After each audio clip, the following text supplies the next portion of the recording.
ذرا دیر بعد اس کے کراہتے ہوئے ذہن میں سے دوسرے لوگوں کی آوازیں ٹکرانے لگیں. وہ آوازیں اس کے قریب آ رہی تھیں. ویران جنگل میں توقع نہیں کی جا سکتی تھی کہ ان کی مدد کے لیے وہاں دوسرے لوگ پہنچ جائیں. وہ شاید ان کے ہی آدمی تھے. کار کے درخت سے ٹکرانے کی آواز دور تک گونجی ہوگی جس مکان میں سامی قید تھی. اس مکان سے لوگ ان کی مدد کے لیے آئے ہوں گے. میں کار کی پچھلی سیٹ پر خاموش بیٹھا خیال کی اسکرین پر ہنگامے دیکھ رہا تھا. کار تیز رفتاری سے منزل کی طرف بھاگی جا رہی تھی. میرے پاس بیٹھے ہوئے انسپیکٹر نے مجھ سے پوچھا, تم اتنی دیر سے خاموش ہو, کہیں کسی غلط راستے پر نہیں لے جا رہے ہو؟ نہیں, میں صحیح منزل کی طرف رہنمائی کر رہا ہوں. اس نے عادت کے مطابق گرا کر کہا. اگرچہ تم ثابت کر چکے ہو کہ کسی انسان کی بو سونگ کر اس کا پیچھا کر سکتے ہیں, پھر بھی یقین نہیں آ رہا ہے. ایسی صلاحیت میں نے آج تک کسی انسان میں نہیں دیکھی. بہرحال میں پھر بھی ایک بار وارننگ دے رہا ہوں کہ ہم سے فریب کرو گے تو تمہارا انجام تمہاری توقع سے زیادہ بھیانک ہوگا. آپ خواہ دھمکیاں دے رہے. میں پہلے ہی کہہ چکا ہوں کہ مجھے اپنی منگیتر سامی تک ہر حال میں پہنچے. میں اسے دشمنوں کے رحم و کرم پر نہیں چھوڑوں گا. ابھی تھوڑی دیر میں آپ کو یقین آ جائے گا کہ میں کسی دشمن ملک کا ایجنٹ نہیں ہوں بلکہ اسی ملک کا وفادار ہوں. اب آپ پھر مجھے خاموش رہنے کا موقع دیں. انسپیکٹر خاموش ہو کر باہر دیکھنے لگا. میں نے پھر اس ڈرائیور سے دماغی رابطہ قائم کیا. کار کے درخت سے ٹکرانے کے باعث وہ صرف زخمی ہوا تھا. اگر وہ ہلاک ہو جاتا یا بے ہوش ہو جاتا تو اس کا دماغ بھی تاریکی میں ڈوب جاتا. خدا کا شکر ہے کہ وہ ہوش میں تھا اور اپنے دماغ سے دوسروں کی آوازیں مجھ تک نشر کر رہا تھا. ان کی باتیں سن کر اس بات کی تصدیق ہو گئی تھی کہ وہ سب اس کے ساتھی تھے اور اسی مکان سے دوڑتے ہوئے آئے تھے جہاں سامی قید کی گئی تھی. کچھ دیر بعد آگے جانے والی گاڑی ہماری کار کے برابر آ گئی. وین کی کھڑکی سے اسسٹنٹ انسپیکٹر نے جھانک کہا, سر آگے بہت دور ایک کار نظر آ رہی ہے. اس کے آس پاس جو لوگ تھے ہماری گاڑیوں کی ہیڈ لائٹس دیکھ کر ادھر ادھر منتشر ہو گئے. میرا خیال ہے کہ ہمیں سوچ سمجھ کے آگے بڑھنا چاہیے. میں سمجھ گیا کہ وہی گاڑی ہے. اس گاڑی کے قریب آنے والے مجرم احتیاطاً درختوں اور جھاڑیوں کے پیچھے چھپ گئے. ان سے محتاط رہنا چاہیے, شاید وہ ہمیں گھیرنے کی کوشش کریں گے. انسپیکٹر نے مسلح جوانوں کو حکم دیا کہ وہ چاروں طرف پھیل جائیں, پھر فائرنگ کرتے ہوئے اس کار کے گرد گھیرا تنگ کر دیں جو درخت سے ٹکرائے کھڑی ہے. اس کے حکم سنتے ہی مسلح جوان گاڑیوں سے نکل کر درختوں اور جھاڑیوں کے پیچھے مورچے بنانے لگے. اسی وقت دوسری طرف سے فائرنگ شروع ہوئی. میں بھی کار کا دروازہ کھول کر زمین پر رینگتے ہوئے اس مکان تک پہنچنا چاہتا تھا, لیکن انسپیکٹر نے ریوالور نکال کر, خبردار تم کہیں نہیں جاؤ گے, میرے ساتھ رہو گے.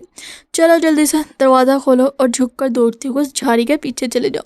میں تمہارے پیچھے رہوں گا. اگر تم بھاگنے کی کوشش کرو گے تو میں شوٹ کر دوں گا. میں نے بے بسی سے ریوالور کی جانب دیکھا, پھر اس کے حکم کے مطابق دروازہ کھول کر دوڑتا ہوا ایک جھاڑی کے پیچھے آ گیا. انسپیکٹر بھی ہاتھ میں ریوالور لیے میرا پیچھا کرتا رہا. میں بڑی کشمکش میں گرفتار ہو گیا تھا. مجھے سامی تک پہنچنے کی جلدی تھی اور انسپیکٹر کے فرائض کا بھی خیال تھا کہ وہ جو سلوک میرے ساتھ کر رہا ہے وہ عین قانون کے مطابق ہے, ورنہ کوئی دوسرا ہوتا تو میں سامی تک پہنچنے کے لیے اس سے لپٹ پڑتا, اس کا ریوالور چھین لیتا. ہاتھا پائی میں کامیابی نہ ہوتی تو میں ٹیلی پیتھی کے ذریعے اس کے دماغ میں کھلبلی مچا دیتا. مگر افسوس, جو شخص میری سامی تک مجھے جانے سے روک رہا تھا وہ محب وطن تھا, قانون کا محافظ تھا اور ملک کی بھلائی کے لیے میرے راستے کی رکاوٹ بنا ہوا تھا. میں نے صبر کیا, ذرا دیر خاموش رہ کر سامی سے رابطہ قائم کیا. اس وقت ہمارے آس پاس دور دور تک فائرنگ کی آوازیں گونج رہی ہیں. میں نے سامی کے دماغ کو دستہ دے کر کہا کہ وہ فکر نہ کریں, میں بالکل قریب پہنچ گیا اور اس مکان سے تقریباً 200 گز کے فاصلے پر. سامی کی سوچ نے جواباً کہا, فرحاد جلدی آؤ. ایک شخص میرے کمرے میں آیا اور میرا ہاتھ پکڑ کر مجھے کمرے سے باہر لے جانے کی کوشش کر رہا ہے.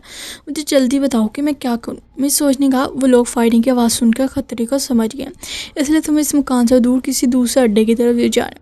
تم یہ بتاؤ کہ تمہارے آس پاس کتنے آدمی ہیں. صرف ایک شخص ہے جو میرا ہاتھ پکڑے مجھے کھینچے لیے جا رہا ہے. میں اسے مخاطب کر رہی ہوں لیکن یہ کچھ بولتا ہی نہیں. دیکھو, سنو, کہیں یہ گونگا تو نہیں ہے.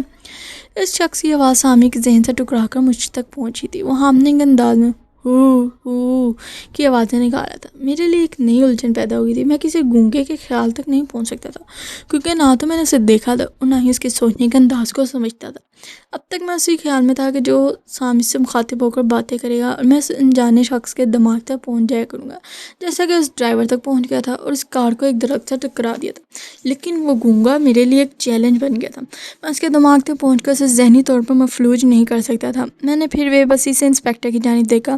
وہ ریوالور دکھا کر مجھے آگے بڑھنے کے لیے کہہ رہا تھا. میں زمین پر اوندھے منہ لیٹ کر رینگنے لگا. ذرا دور جا کر میرے مکان کی طرف نہ رک کے انسپیکٹر نے ڈانٹ کر کہا, رک جاؤ, دائیں طرف آگے بڑھو. میں نے جھلا کر سر گھماتے انسپیکٹر کو دیکھا. وہ میرے اوپر سامی کے درمیان دیوار بن گیا تھا. اس وقت بھی وہ مجھ سے ذرا فاصلے پر اوندھے منہ لیٹا ہوا تھا اور ریوالور والا ہاتھ اٹھائے مجھے گولی مار دینے کی دھمکی دے رہا تھا. اتنے میں اچانک ہی قریب سے گولی چلنے کی آواز آئی۔ انسپیکٹر کے حلق سے ایک چیخ نکلی۔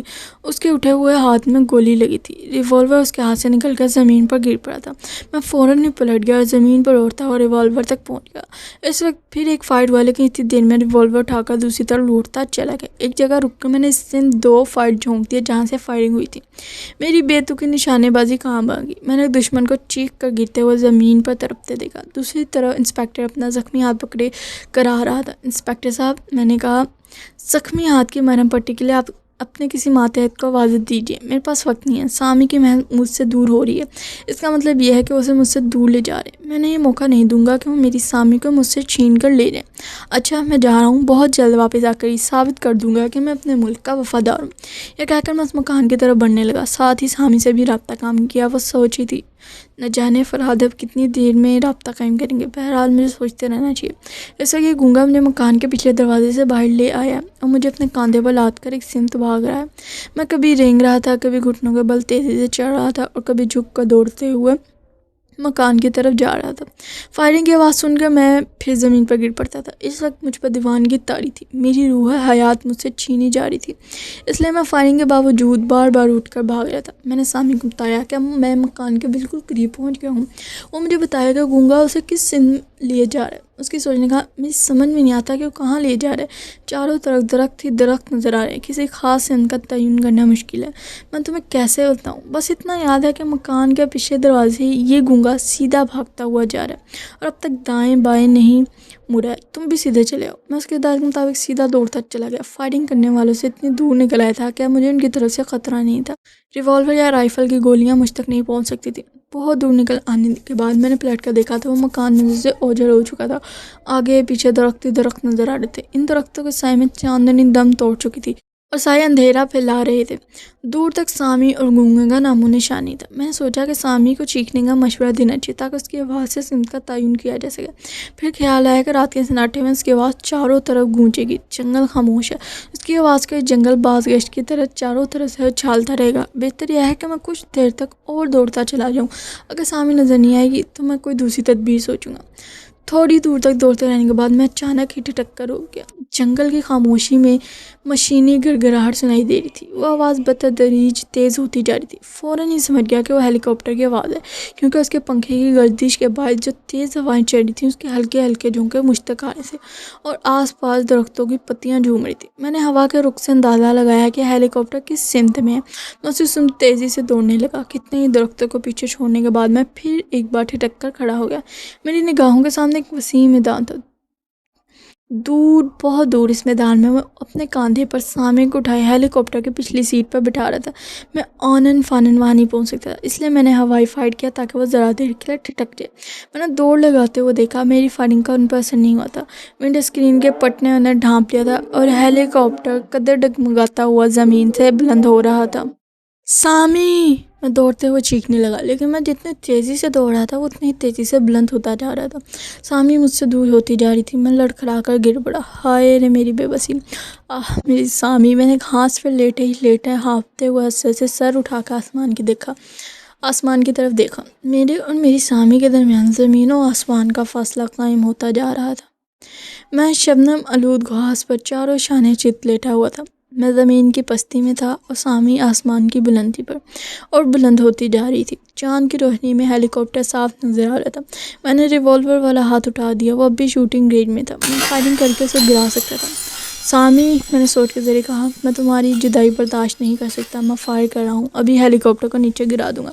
نہیں فرحاد، ایسا نہ کرنا۔ اس کی سہمی سوچنے کا، ہیلی کاپٹر اتنی بلندی سے گرے گا تو اس کے ساتھ میرا جسم بھی برباد ہو جائے گا۔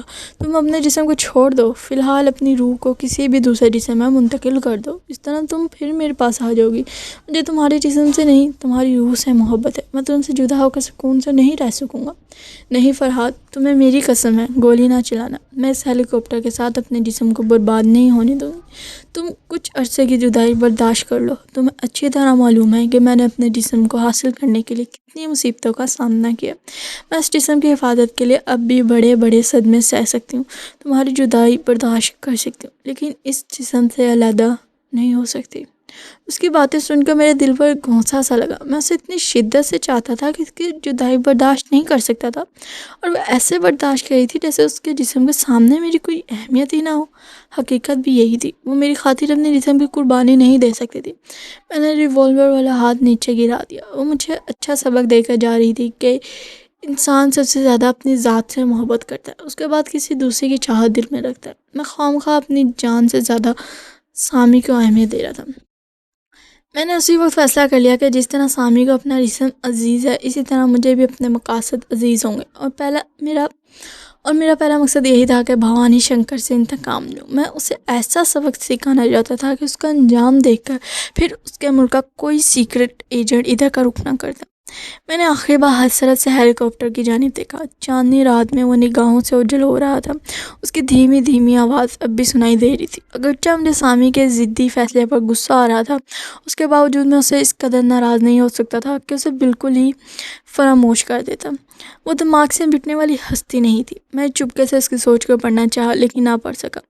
اس وقت رات کے سناٹے میں بہت سے بھاگتے ہوئے قدموں کی آوازیں سنائی دینے لگی. میں دور درختوں کی جانب دیکھا. تھوڑی دیر بعد چند جوان نظر آئے. وہ بہت دور تھے، پھر بھی میں نے انہیں پہچان لیا. وہ انٹیلیجنس کے جوان تھے. انہوں نے بھی دور سے مجھے دیکھ لیا تھا لیکن شاید پہچان نہ سکے تھے، اس لیے رائفلیں اٹھانے مجھے نشانے پر لاتے ہوئے میری طرف بڑھتے جائے. میں چیخ کر کہا، میرا نام فرحاد ہے، میں وہی ہوں جس نے یہاں تک تمہاری مدد کی ہے.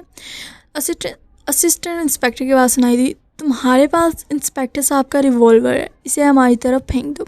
میں نے حکم کی تعمیل کی. ریوالور کو پوری قوت سے ان کی طرف پھینک دیا. اسسٹنٹ انسپکٹر نے اسے اٹھا لیا. پھر وہ سب میرے سامنے میرے قریب آ گئے. اس نے طنزیہ انداز میں پوچھا، کہاں ہے تمہاری سامی؟ میں نے جواب دیا، مجھے افسوس ہے، وہ لوگ اسے لے گئے، اور آپ کے انسپکٹر صاحب میرا راستہ نہ روکتے تو میں سامی کو بھی روک لیتا اور دشمنوں کو بھی فرار ہونے کا موقع نہ دیتا.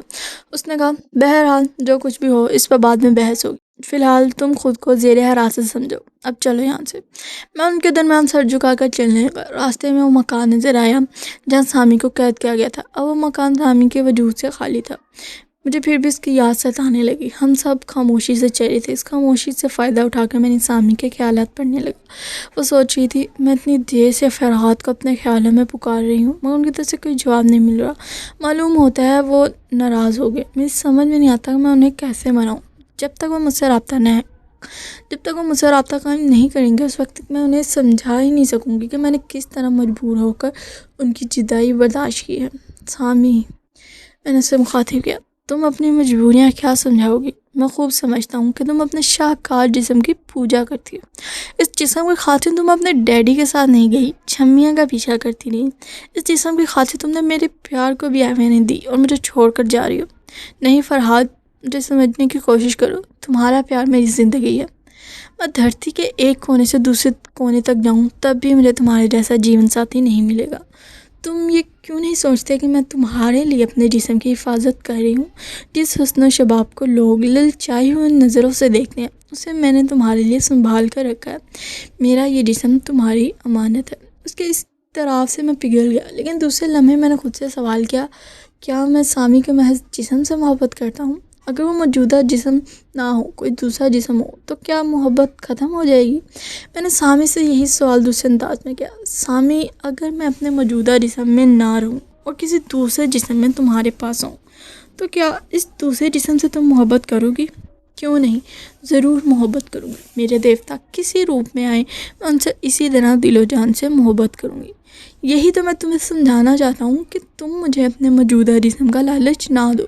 تم کسی بھی روپ میں آؤ گی تو میں دل و جان سے تمہیں قبول کر لوں گا. تم کیسی باتیں کر رہے ہو فرحاد؟ میں بچپن سے اپنے جسم پروان چڑھاتی آئی ہوں. جب سے میں نے ہوش سنبھالا ہے تب سے ورزش کے ذریعے اور اچھی خوراک کے ذریعے جسم کو بنایا اور سنوارا ہے. میری روح اور میرے جسم کی رفاقت 20 برس کی ہے. میں اتنی پرانی رفاقت کو کیسے بھول سکتی ہوں؟ میں نے جواب دیا، لڑکیاں جوان ہو کر اپنے میکے کے ہر فرد کی رفاقت کو بھول جاتی، حتیٰ کہ جان نچھاور کرنے والے والدین کو بھی چھوڑ کر سسرال چلی جاتی ہیں، اور یہ سب کچھ وہ ایک مرد کی خاطر کرتی ہیں. لیکن تم نے میری خاطر اپنے جسم کو چھوڑنا گوارا نہیں کیا. سنو سامی، تم بچپن سے اپنے جسم میں پروان چڑھتی آئی ہو اور میں بچپن سے اپنے وطن کی آغوش میں پروان چڑھ رہا ہوں. جس طرح تم اپنے جسم سے محبت ہے اسی طرح مجھے اپنے وطن سے پیار ہے. اگر مجھے اپنے وطن کی خاطر تمہارے دیس کی طرف جانا پڑا تو وہاں ہماری ملاقات ہو جائے گی، ورنہ میں اپنی پاک زمین کو چھوڑ کے ایسی محبت کے لیے بھٹکنا گوارا نہیں کروں گا جو صرف جسم کے لیے ہوتی ہے، روح سے اس کا کوئی تعلق نہیں ہوتا۔ ایسی دل توڑنے والی باتیں نہ کرو فرحان، یہ کھوکھلی باتیں نہیں ہیں، ایک اٹل فیصلہ ہے۔ تمہیں تمہارا جسم مبارک ہو، مجھے اپنا وطن عزیز ہے۔ خدا حافظ۔ ٹھہرو فرحان، مجھ سے یوں ناتا نہ توڑو، ہم ایک اچھے دوست کی طرح جدا ہوئے ہیں اور بہت جلد ایک اچھے دوست کی طرح ملیں گے۔ ہاں، اگر تقدیر نے ملایا تو ضرور ملے، اس وقت تک کے لیے خدا حافظ۔ تو دوستو، یہ تھی دفتہ ایپیسوڈ 21۔ کمنٹس میں اپنی رائے کا ضرور اظہار کریں کہ فرحات کا یہ ڈیسیجن آپ کو کیسا لگا۔ تو ملتے ہیں نیکسٹ ایپیسوڈ میں، تب تک کے لیے اللہ حافظ۔